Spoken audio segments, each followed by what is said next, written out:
Action. Howdy ho, friends and foes, and welcome to Dad's on Life, your weekly episodic show on parenting from a male perspective. I'm your host, Jay Miles, and with me, as always, are my co-host, Keith Bogan, Sort of. Hi. Chad Holloway, Good morning. Doug Hamadike, and Dave Dusenberry. How's it going, guys? Dave is currently on his way to DC for the Defenders game, so he will if you hear him having side conversations or anything, it's probably with whoever's in the car with him, which I believe is his brother. But today we're going to head down the rabbit hole we started down the last time we did this, of going into pop culture and societal, we'll call it societal happenings, things like that. Dealing with certain things we know there's interesting personalities in pop culture and how we address that with our kids. I mean, some of us came up in the generations, we've all had them. Every generation has had somebody that it's stuck out. Be cool or be cast out is a good way to put it, of societal norms. Who wants to kick us off? Go ahead, Doug. Don't everybody jump. Why don't you kick us off, man?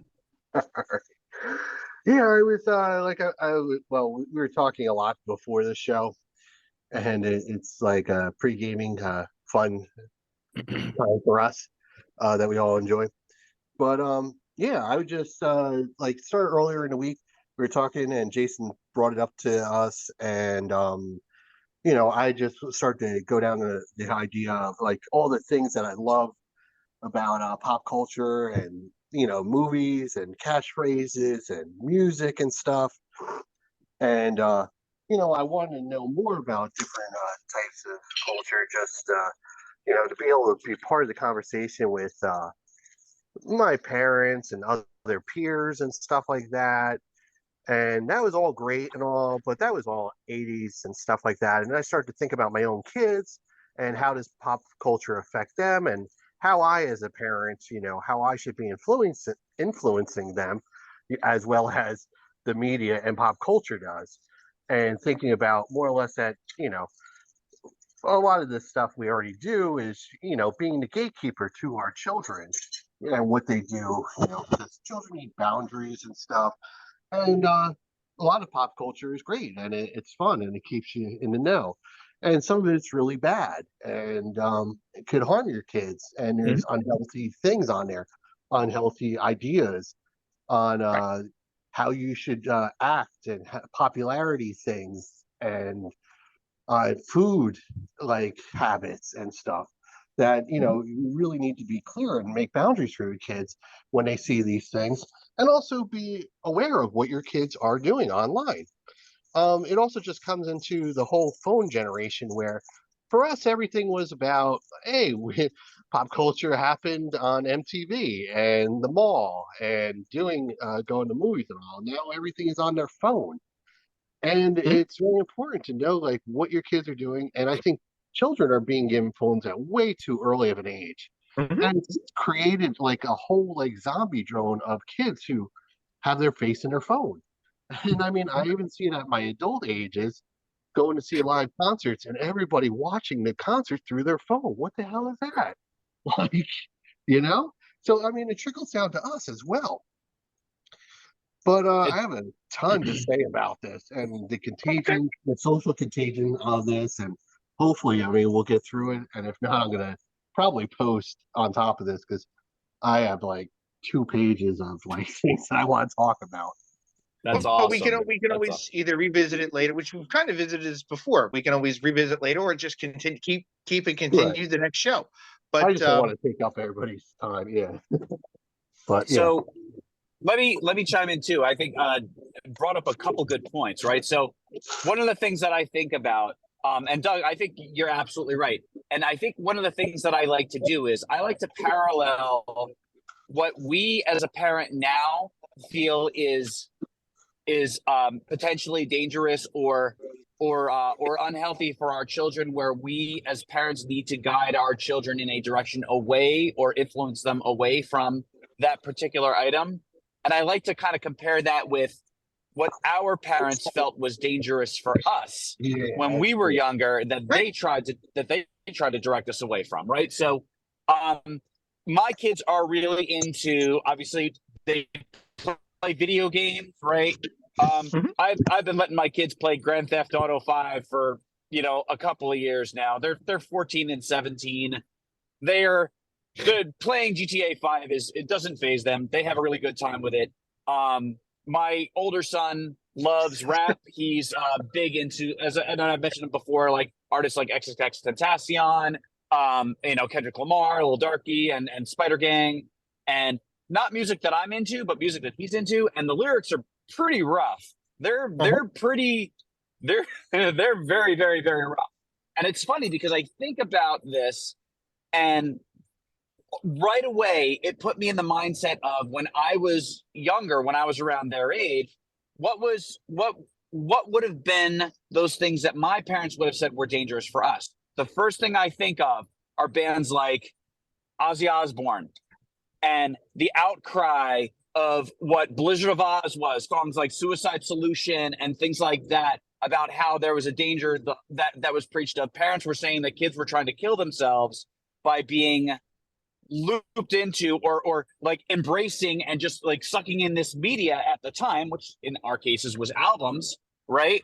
That spurned things like the Parents Music Resource Center, which was a collective of parents trying to tell their children what was good and what was bad, and provide boundaries for good or for ill. I mean, I felt, I'm sure they felt they were doing right, but as a child or as a teenager at that time, I was like, you guys are totally off your freaking rocker. There's nothing harmful about this. It's actually helping me express who and what I am inside in a way that I don't feel I can do in other scenarios, right? So kind of I like to, and now in my role as the parent, I like to take that of how I felt then about what was going on around me and try to see it from my kids' perspective and understand how and why they're consuming the media that they are, and guide them in it. Like, my big thing with my kids is I say, there's a time and a place for everything, right? There's an audience for this. You're not going to be singing these lyrics in front of your grandparents. You can sing them in front of your peers. Totally cool. You can go nuts on that. You're not going to be singing these lyrics in front of your grandparents, right? So I think with that guidance, obviously they're getting something from that media that they feel that they need for their soul at that time. I don't particularly care for it. It's not my thing, but they're really, really into it. And I have to take that into account when I'm parenting them.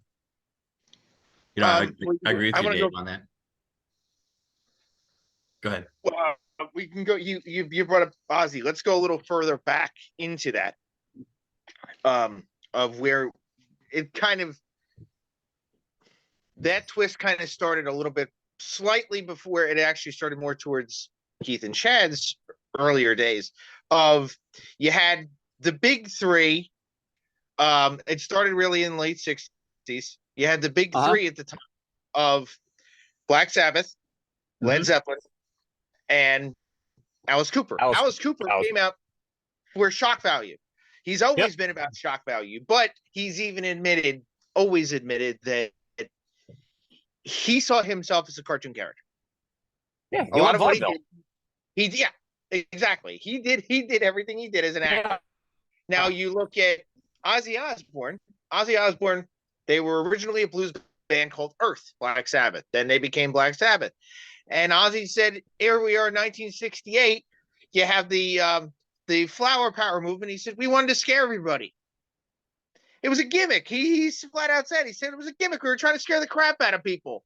We had nothing to do. And then you have Jimmy Page being asked in an interview in 1969, 70, 71, being asked in an interview if he was a Satanist. Which, if you listen to their music, yeah, it's dark, but they're writing about J.R. Tolkien books. There's mentions of Gollum. There's mentions of Lord of the Rings in their writings. Jimmy was asked in an interview where he was Satanist. Jimmy said, I don't worship the devil, but I am interested in the occult. Yes, absolutely. He said, but he said, I still carry my cross. He said, I'm not highly religious. He said, but I do dabble in all kinds of religions. He said, occultism. He said, you want to call it occultism? You want to call it Satanism? He said, I've studied it, but I don't. He said, I don't particularly engage in it. I don't like it normally. He said, but there are some things that I do get into. But especially, I mean, and especially in his later years, you had somebody like Ozzy. Ozzy always kind of knew he was a character himself, and of himself, down to making a TV show about his family. I mean, he knew what was going on. He knew what was popular, and that's why he Ozzy always kind of tried to stay ahead of the curve. Yep. Now you get the Kendrick. You mentioned Kendrick Lamar. Now there's another one who's come along in the last few years and decided that he is an actor, he's a comedian originally, but decided to go start another persona of his own and be a rapper, and that was Donald Glover, which I can't remember offhand what his rapper name is. But he came out with an album a few years ago, and one of the songs that was on it was This Is America.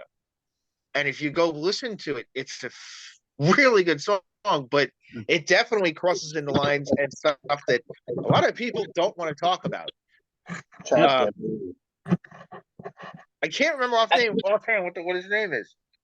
And it's funny because Childish Gambino. Yeah, and art and music, one of the things that both of those do is they give a way to express what is really hard to say in words, right? Mm-hmm. Whether it's pictures or music or video, it's a way that people express things that are maybe uncomfortable or maybe downright dangerous.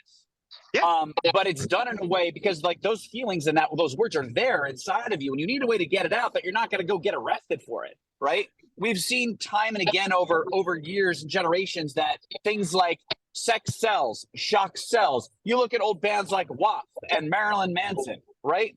All of those bands sold shock value. Kids love to be shocked. And parents get very uncomfortable with that.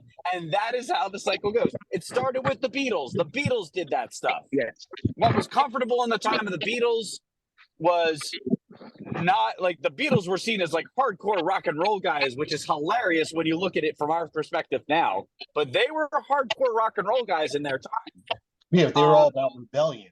That's what the society would tell you. Exactly. They were kind of one of the original punks in a way. Yeah, they were. The Who were a punk band originally. Yeah, exactly. They started it. Yeah, Elvis with the hip. When Elvis started swinging his hips, it's like, and girls started fawning over it. All of a sudden, oh my God, it's the devil incarnate on stage. And we see repeats of that with modern artists and modern music as the generations go on. Now, what ends up shocking later generations, obviously a tolerance gets built up to it over, it kind of builds on tiers and levels, What's shocking, what was shocking 20 years ago isn't so shocking now. Like when Madonna and Miley Cyrus kissed on stage, everybody was like, oh my God, that's crazy. Now it's like. You mean, oh, no, that was not Miley. That was Britney Spears and Christina Aguilera. That was Britney Spears. I'm sorry. Britney Spears. You're right. Britney Spears and Madonna when they kissed on stage. Everybody was like, Miley "Oh my Cyrus God, this is crazy." Grinding on Robin Thicke. That's right. It's hard for me to keep these things straight. Anyway, but that stuff also can bring other feelings of euphoria and mood changes. Like, I'm happy. Great song, man. I mean, every time I hear it, I'm like, hey, it totally changes. And it's also like one of those cool things of repetitiveness. Yep. And that's a very big, important part of pop culture is repetitiveness. Yep. Go ahead. Sorry. No, absolutely. And it's like, pop culture, music, and art is used to express feelings, right? So I know for me, I tend to be a kind of more on the optimistic happy scale. Shocking, I know. But I use like metal, and I use like really hard aggressive music, at least to my ear, to kind of help me express sides of anger and frustration and rage that don't really come naturally because they're not really my thing. But I use those mediums to kind of get that part out of me to be able to express it in a way that works to kind of help keep me balanced.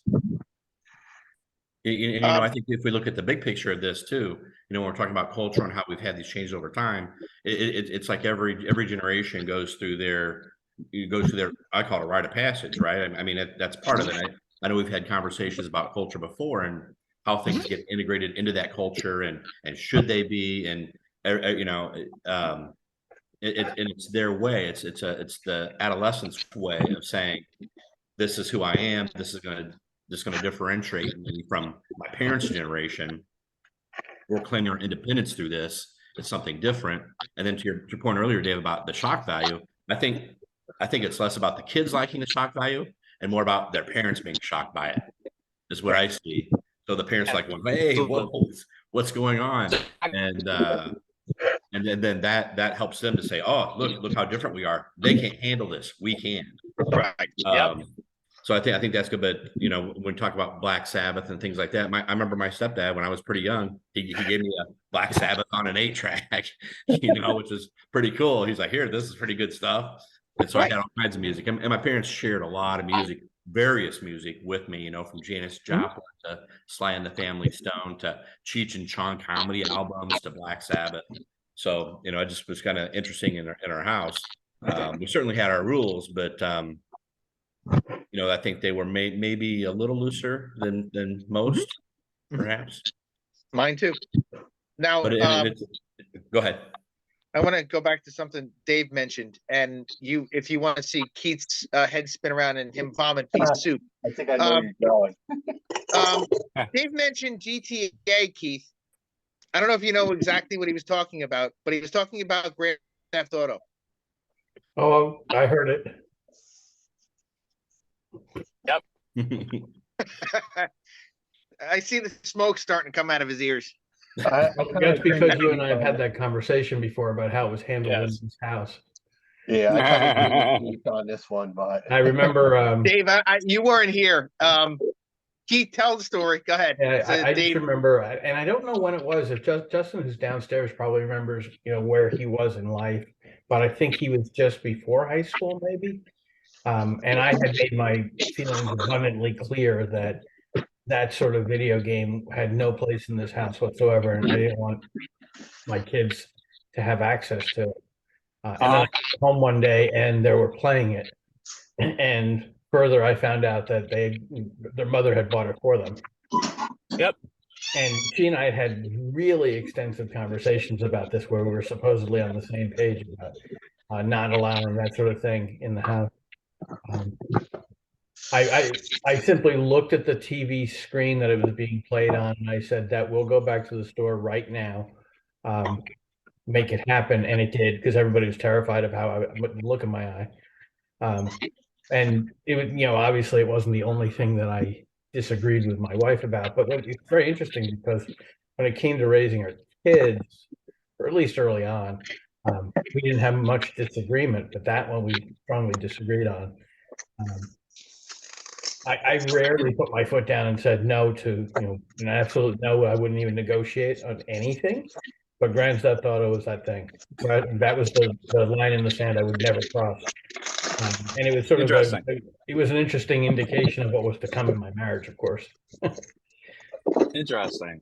And I think I watched what Frankie was playing, those kinds of games. I introduced him to the games. We rented something from Blockbuster, of all places, a game system. We didn't have one at home, and then we rented Kirby. I remember, and he was like 3-4 years old, and he was like, it didn't take him long to like beat me on it. I mean, it was just he just had that hand-eye coordinate. So he's been playing video games for a long time. But when he was younger, I was pretty watchful about what he was playing. But once he got to a certain age, then it's just like You know, if he's going to internalize anything for me, it's internalized, and you know, he can do his own thing. And that's the overriding thing for me is if I walked into a college dorm room and saw them playing Grand Theft Auto, I wouldn't bat an eyelash because at that point they've absorbed the lessons and they can distinguish right from wrong.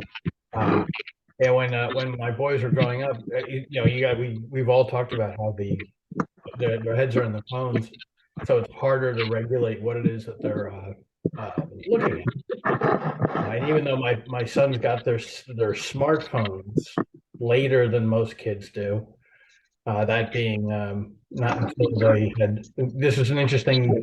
I don't know where my wife came up with it at the time.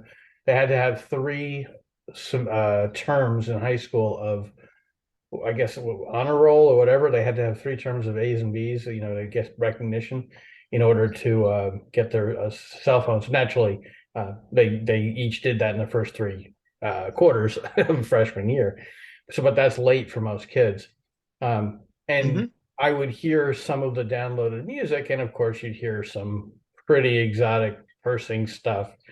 And my kids knew I didn't want that on their phones. I didn't want them listening to that at that time. But it's really humorous. Now we'll be driving in the car somewhere and they'll have their Spotify stuff playing and stuff like that will float by. And I can see they're like, uh-oh. And they'll look sideways at me like, uh-oh, I heard that, did Dad hear that? And I'll just look at them and I'll smile because, well, guys, you are 21 and 23. At this point, you can figure it out.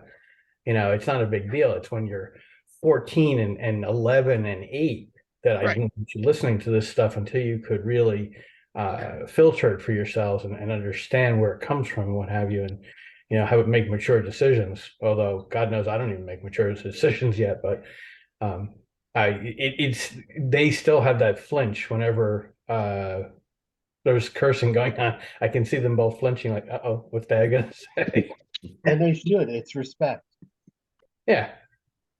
Well, and I think it's what Dave talked about earlier. It's that I can't remember how you phrase it, but it's discretion. It's like it's appropriate to say this to your friends, but not to your grandparents.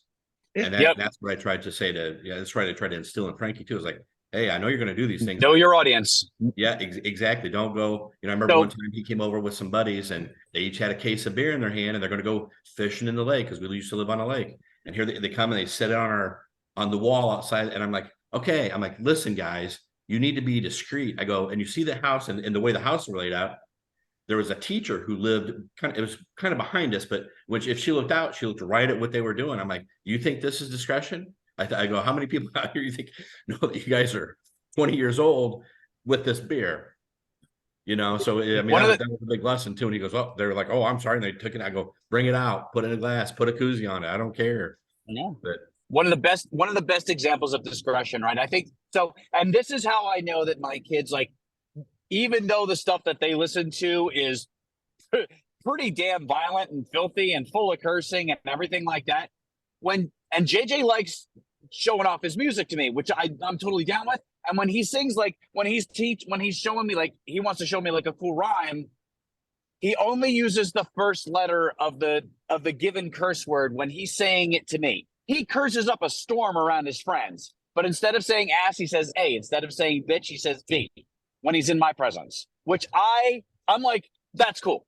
Cause he's understanding that, I love this music, but I understand that the audience that I have for it is not going to be as receptive to the gratuitous amounts of blue language that's in it. So he kind of puts it in a way that I can still get the gist, but he probably feels really uncomfortable saying lots of curses around me. And I'm totally cool with that.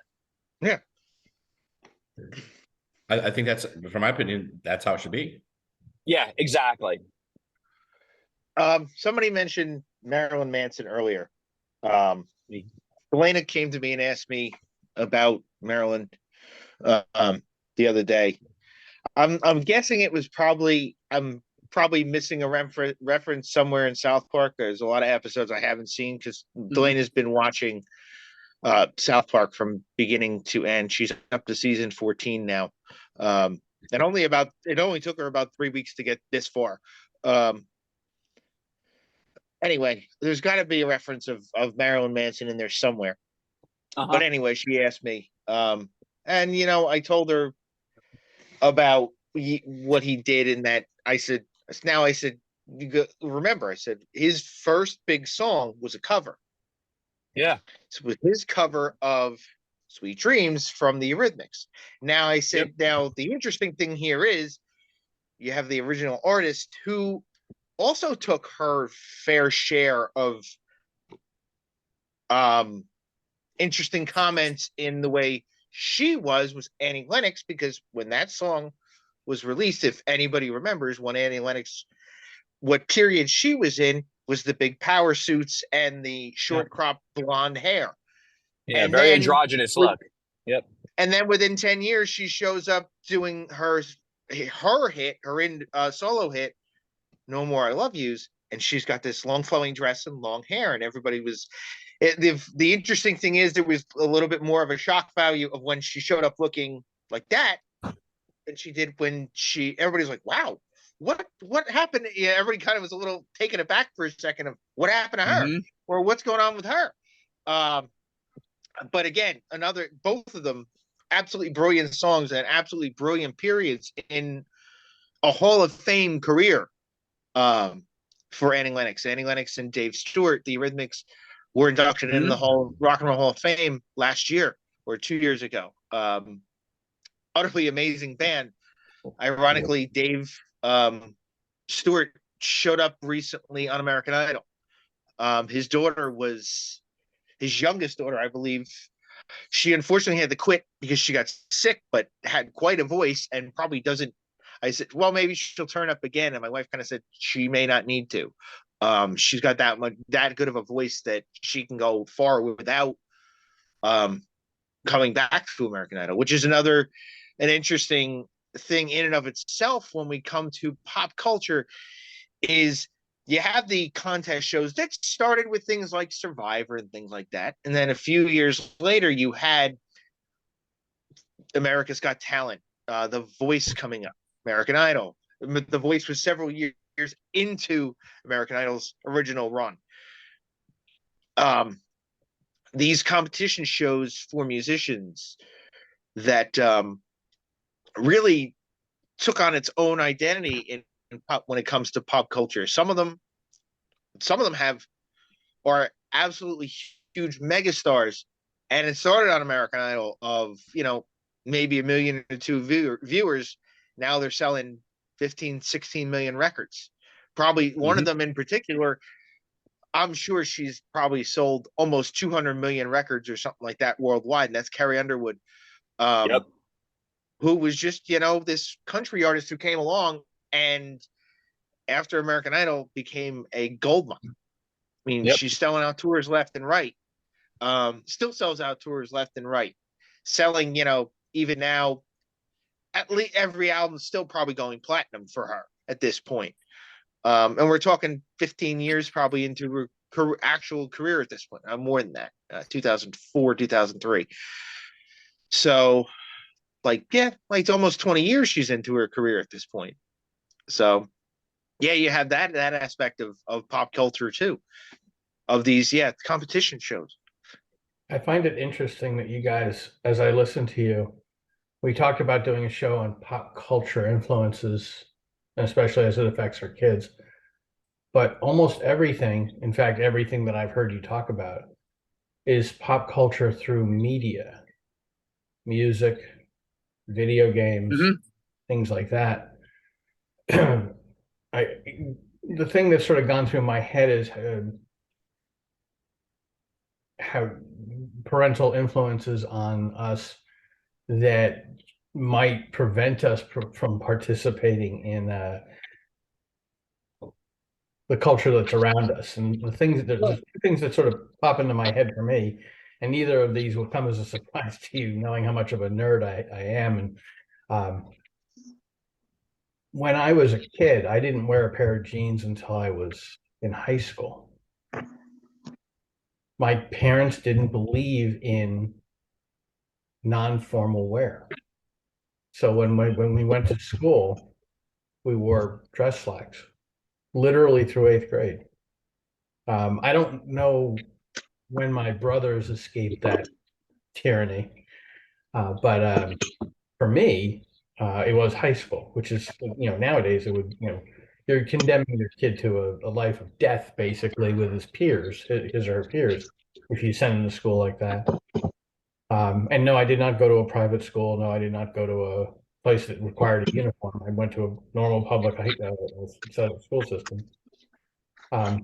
The other thing that strikes me and why I have less to contribute on the music front is because I never heard music on the radio as a kid until I was in high school. Let me rephrase that. I heard music in the reference to I've mentioned this before, WQXR, which was the classic opera station in New York. That's the only thing my father would ever play. So I never heard any other music until I was in high school. So the station I would listen to other than QXR was WCBS, which is the all news station in New York City. Was. Yeah. So maybe this goes in the category of being prevented to participate in culture, if you will. Well, I had very odd things go on in my upbringing that today I'm sure would be referred to as abuse in some way. It didn't make my parents bad people. It just made them different. They had very different viewpoints. Now, I did have a problem with all this too, with exactly being, well, just keeping to the fact of pop culture versus tradition. And a lot of that all plays together as well as separate. And I have a whole separate thing that I started to write up just about culture in itself and world culture and how culture plays into a lot of different things that our kids deal with as well, Keith, just to follow up on what you were saying. So I understand what you're saying, but I start to create a whole nother show that was not what I think Jason intended.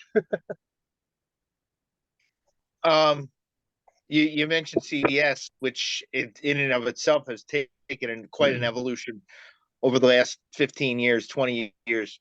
You had the move away from now what is CBS FM? CBS FM hasn't done news in quite a while. They did go there first. They went into oldies. Then now it's been a slow evolution of essentially with the reformation of WPLJ, which is now dead. I think it's K-Love. It's called. It's now a Christian music station. Basically, CBS with under the guidance of one of PLJ's original long-term morning show hosts, Scott Shannon, at the helm, has basically become the new WPLJ. In the fact of hiring one of PLJ's most famous talents after the station slipped and that was because of an indiscriminate move by the afternoon host on WCBS, and then bringing in Race Taylor to helm the midday afternoon show there, or midday show. Sorry, it was middays. So that's kind of become PLJ2 at this point, and is playing more modern music as well. The music is modernized from the oldies they've played as well. The death of PLJ was a death of a pop culture. Yeah. I mean, geez, that was only about a year ago. I think 2 years ago, something like that. Yeah. I wasn't sober yet. So the wild thing about radio is, radio, like all mediums of consumable content, survives by gearing its product to the audience that uses it, right? So those that, the folks that still listen to the radio on a regular basis these days are primarily those that are of an older generation. Kids, they watch YouTube, they stream their tunes on Spotify or YouTube Music or do any plethora of consuming the stuff that they want. They don't necessarily turn on the radio to listen to what's going on, So that's why I think a lot of these stations are they're trying to change to gear themselves to the audience that still consumes their content. They're trying to keep up with the Joneses, and the Joneses right now are you have a pretty high subscription rate for things like Sirius XM and things like that. Yep. So they're trying to keep up with the Joneses. Unfortunately, in a lot of cases, thanks to the FCC, they kind of can't. Yep. Yeah, that's what we listen to is Sirius, and Keith brought up the idea about media, and think about how media has changed. And I'd like to hear your opinions on this. But when we were growing up, we had select media, right? So we had our at one time it was only probably 3, 4, 5 channels until we had cable, right? Because we didn't have cable Yeah. until the 80s, and then we had some interesting channels, right? We came on. And then we had, to Dave's point, we had the radio. We would listen to the radio. We could hear stuff that would influence us. Now with the technology, what our kids, and I think most of us, even though we might be a few years plus or minus, we probably all can relate to some of the similar things. But I'm wondering if with the advent of technology, with the phones, with the internet, there are so many things now, so many different mediums that are out there, and we really were stuck. I would like had select the best of those 3 or 4 channels. Now our kids have a plethora. I mean, it's Yeah. I don't want to say infinite, but it's a huge number of things that they can choose from. And I'm wondering, like, if we compared our kids at the same age and what they had experienced through that media, I would think that there's many more diversity. I think that their experience of growing is much less in common. Mhm. The wild thing about that too is it's with to bring your point on technology and content and culture and media and everything like that. Like the generation today have the ability not just to consume content, but to create it and share it to a worldwide audience, right? So that's something that when we were younger, we just didn't have. We had to consume what was provided to us through whether it's the broadcast networks or the cable networks or the radio or things like that. We only really had the ability to consume what was given to us. Kids today have a much more choice in terms of what they want to listen to, watch, read, do whatever. And they can also, it's more interactive. Now they can actually create it, distribute it, and get followers themselves, which is a quantum shift in how that stuff is done. Yeah, absolutely. Mhm. Absolutely. But I mean, what do you guys think? Do you think that shift, like from our modes of technology, the TV and radio, into the internet, are you guys on board with me? Yeah. Yep. Yeah, and I think it's a good thing. Some of it's good, some of it's bad, obviously. Some of the things that are out there, I prefer them not watch. When it comes to some of these YouTubers, I'm glad that Delana and Sadie have similar opinions of 2 certain brothers that are originally YouTube sensations, and now one's a supposedly professional boxer and the other one's supposedly a professional wrestler. I think you know exactly who I'm talking about. The Pauls, as I call them, the appalling. I'm glad they're on board with me on that. Of despise for them, which one of them Logan to an extent is, for all intent and purposes, a heel. So that's his job when it comes to wrestling, professional wrestling, being a bad guy. So he's pretty good at it. I'll admit that. Now, but then there's other things that I do like in that aspect of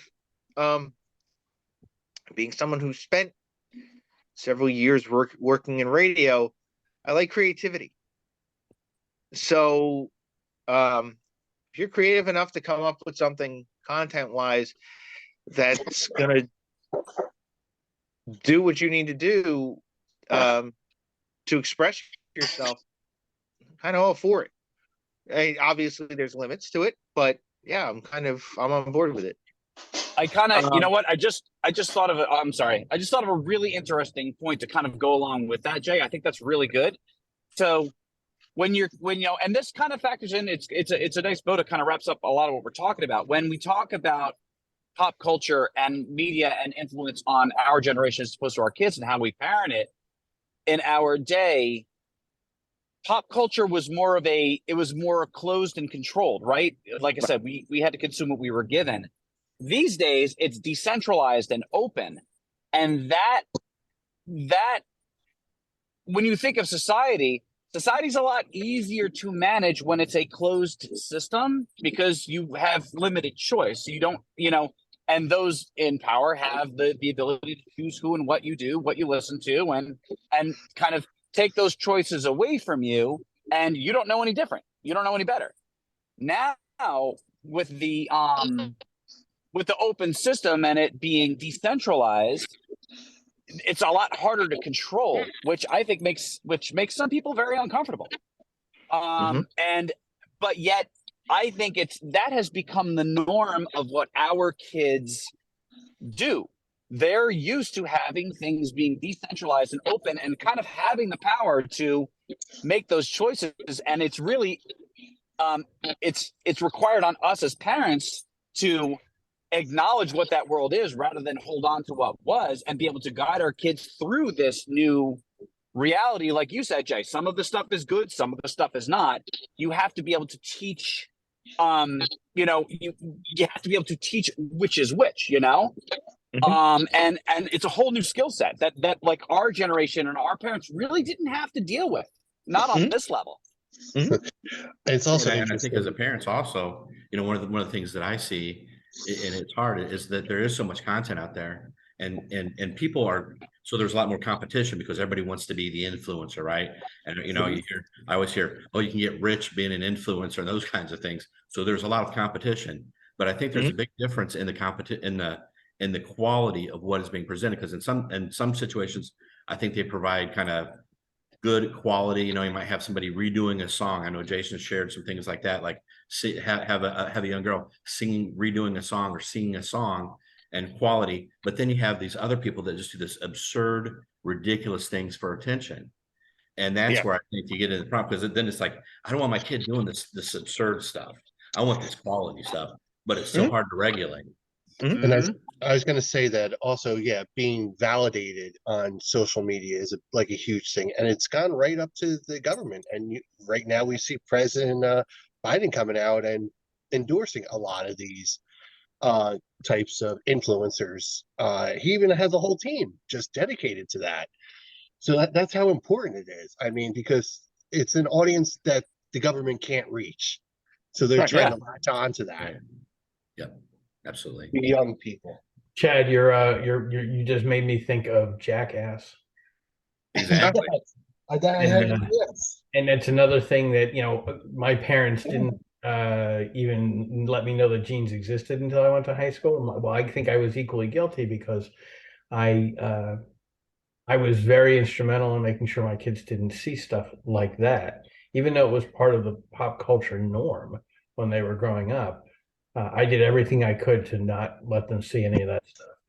And I could definitely see a parallel to between what my parents did and what I did. Yeah. Because we teach how we learned. That's the natural way that we do it. We tend to teach how we were taught. And that's why we end up taking the approach that we do. And it's definitely a challenge for those of us that are trying to teach the way we were taught in an environment that is nothing like the one that we were taught in. It's hard. I will freely admit, Keith mentions Jackass. I will freely admit that I took the girls to see the last Jackass movie. I see Keith's head is rolling off his shoulders. Yeah, I took him to see the last Jackass movie. It explains a lot about your lovely girls. Let me tell you, you're an idiot. Oh, Keith. Oh, this is not. Damn it! It fucking predates that. I know that. It is way before seeing that movie. Um, But just Which just the fact apparently- that you raise them How you doing? on I'm professional sorry. I'm wrestling. trying to find where the Anacostia Metro Station parking is. okay, here we go. Jason, just the fact that you raise them watching Okay, thank you so much. I really wrestling. appreciate it. Thank you. You know, what I call completely fake but violent and inappropriate behavior of WWF stuff and all that. And you love that stuff, and that's great. More power to you. Right. Um, Mhm. But I would never let my kids watch that stuff because of they can't determine as very young children that it's fake. They just think it's violence. And so for me, that was a absolute. That was one thing I agreed upon with my wife at the time. That shit never was on our TVs at all. And to this day, my kids find that stuff totally reprehensible, and they have no interest in it whatsoever. Scripted, not fake. Shit. Okay.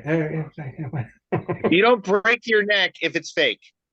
That's just an accident. Stop bullshitting me, you asshole.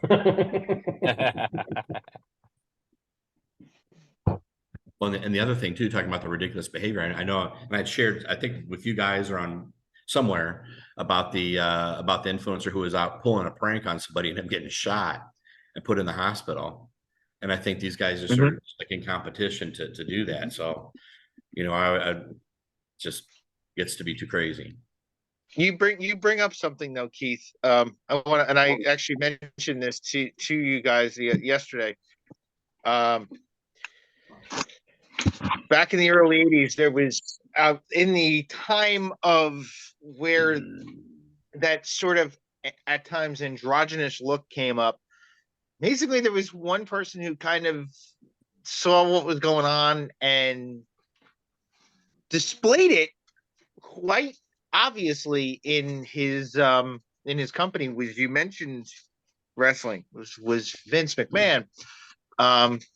He went into an area that made some people very uncomfortable at the time. He took a heel wrestler who was known for a biker look, where, you know, wearing the big long black leather gloves, which in hindsight, when you look at the aspects of people like Rob Halford, kind of gonna bring up questions anyway. He had a big black leather jacket, always wore a biker cap, and in 1985, just kind of on a random show, walked up to Roddy Piper and handed him his leather jacket and walked away. And everybody kind of looked at it a little weird. And then within a couple of weeks, you know, his hair was blonde and actually curled and things like that, like they were, and it was becoming obvious where they were going. All of a sudden, he shows up starting to wear makeup. Then he starts showing up wearing leg warmers, and he's wearing pink, and it's becoming obvious where they're going with it. So, and then actually there was a feud between him and Piper where he ended up injuring Piper, who actually had fallen off a motorcycle and broken his hip and needed surgery. So that was the injury that they did. And for 6 months, Roddy took off to heal. By that time, he had gone into Adrian Adonis. He had gone into a full-blown, effeminate, androgynous look, and it was just Vince was trying to keep ahead and keep his finger on the pulse and things like that. This is also a time when he started to bring in. There was a thing called Rock and Wrestling. He brought in Cyndi Lauper and other artists, David Wolf and things like that, where he was bringing in rock and roll and helped kind of hand in hand, was walking along with MTV and things like that, doing things for MTV, where he was trying to stay relevant and trying to build his company, and eventually built it into $1 billion industry. And you had, you know, like I said, they had this thing with Adonis adopted the name Adorable. So he kind of was trying to stay ahead. Like, I'll post pictures of what he on when we put up the show. I'll post a couple of pictures of Adrian and things like that. And ironically, we mentioned pop culture. Right around that time, Vince started putting out the first wrestling figures of these big rubber things that didn't move, And now, like they do now, or a couple of years later, they had these action movements and things like that done by LJN and made a mint on them. And one of the ones that he put out was the adaptation of Adorable Adrian Adonis. Love to know how that one sold at the time and what people thought about it, but he was a heel and was one of the big storylines of those years, 88, 87, 88, was the strong, ironically strong masculine Roddy Piper against the if you want to call him, for lack of a better word, Adorable Adrian Adonis, which is funny because Roddy Piper is famously known for wearing a kilt for his entire career. And, getting poked fun at it being a dress and things like that. And down to 10 years later, Hulk Hogan looking at him in an interview and saying, "You're supposed to squat in that, Roddy." Making implications, obviously. But yeah, that was a time when Vince tried to do things proactively. And there's a horrible incident of some of the dumb things that he has done too, which I will send you a video of. Hakeem, the African Dream, a 450-pound white guy dressed in African garb. Can we say racist? Which ironically was the idea was brought up by a black employee of WWE who managed the heavy-set white guy walking around in African garb. Yeah, different time, different era, but he introduced people to some interesting things in pop culture, and to an extent became pop culture himself, because if you look at some of the people in pop culture today, one in particular, The Rock, if there's no Vince McMahon, there's no Rock, there's no John Cena, none of these guys don't really exist. So, and it's interesting. There's no more pop culture control introduction than Saturday Night Live, if you ask me, over the years. But exactly. I think at that time when he did it, I think that I would be very uncomfortable if my sons went back and looked at the skits they did in the 70s. They would probably they would absolutely have a cow if they saw that shit. And I'm sure they could on YouTube and all that, but hopefully they haven't gone back and looked, even though it was funny as hell. And we would still think it's funny because we understand the point of view they were trying to show, but I don't know if my sons are ready for that sort of thing yet. Well, and I think a lot of it was commentary on society too, and some of it's like subtle. But I think that again, I think it's a generational thing that some of that's been lost.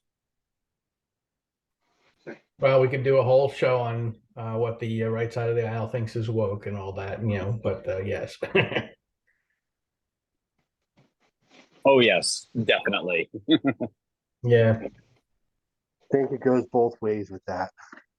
Yeah, I think we're pretty close to an hour here. In fact, I know we're close to an hour. We're probably pushing right up against it at this point. Anybody have anything else they want to add before we wrap this up?